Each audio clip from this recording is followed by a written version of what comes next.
Halo, perkenalkan nama saya Yazid Abdussalam Al-Ghifari, NIM 2284200028,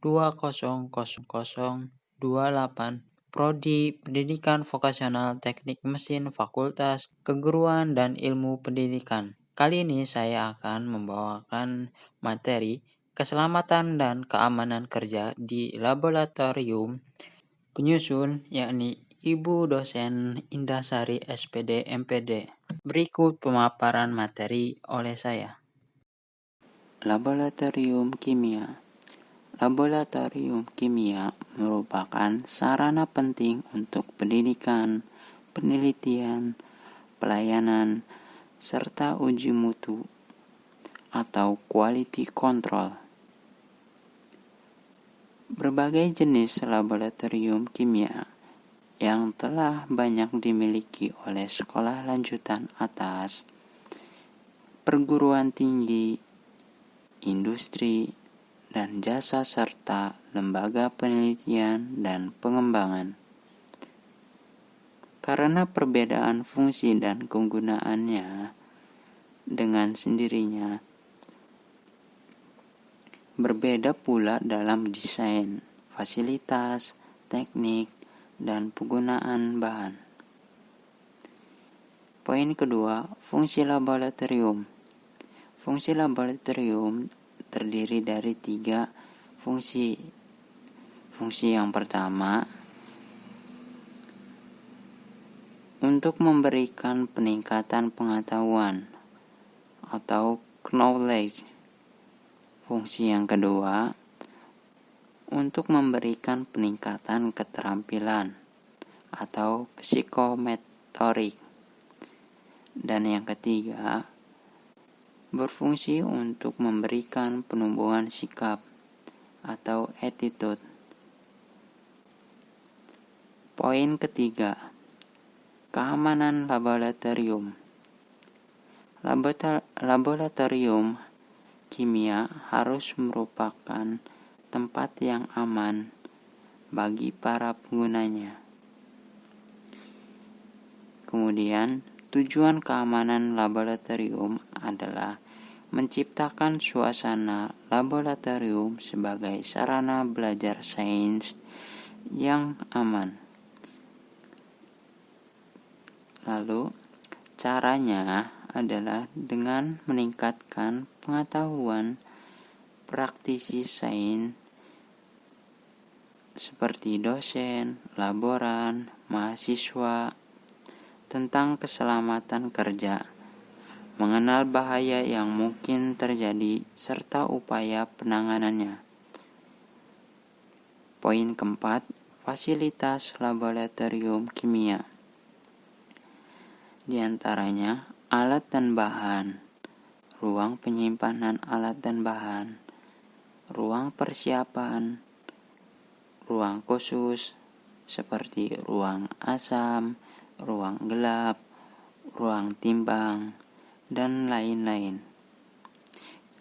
Kemudian, gudang, sumber air, sumber gas. Nah, berikut ini gambaran salah satu fasilitas yang ada di laboratorium kimia, yakni lemari asam. Poin kelima, keamanan laboratorium. Di antaranya, ventilasi dan blower, unit pengolahan limbah, bak cuci dan saluran yang aman, pintu keluar masuk yang cukup luas, alat pemadam api, alat listrik yang aman, kotak P3K, detektor asap, detektor panas, shower.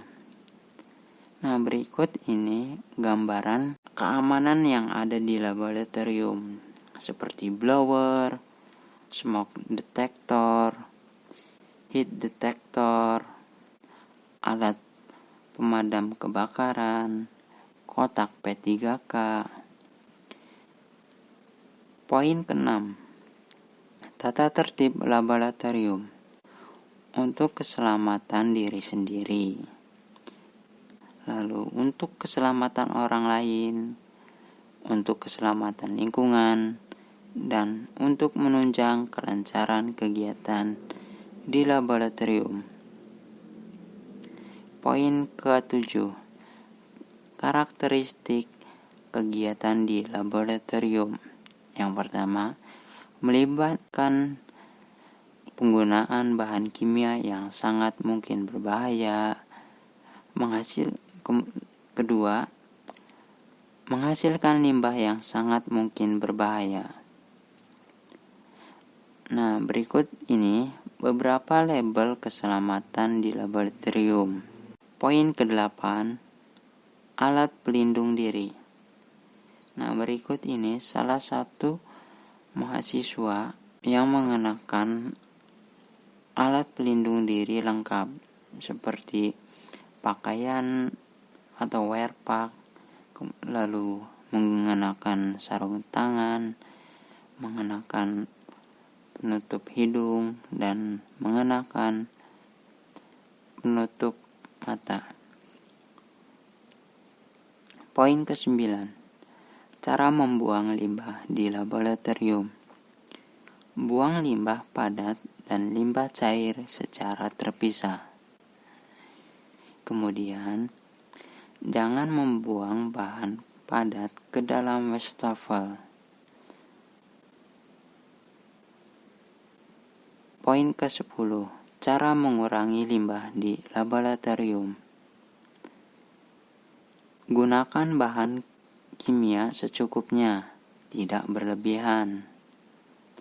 Poin ke-11, alat laboratorium kimia. Pertama, merupakan benda yang digunakan dalam kegiatan di laboratorium kimia yang dapat dipergunakan berulang-ulang. Contoh alat laboratorium kimia: pembakar spiritus, termometer, tabung reaksi, gelas ukur, jangkau sorong, dan lain sebagainya.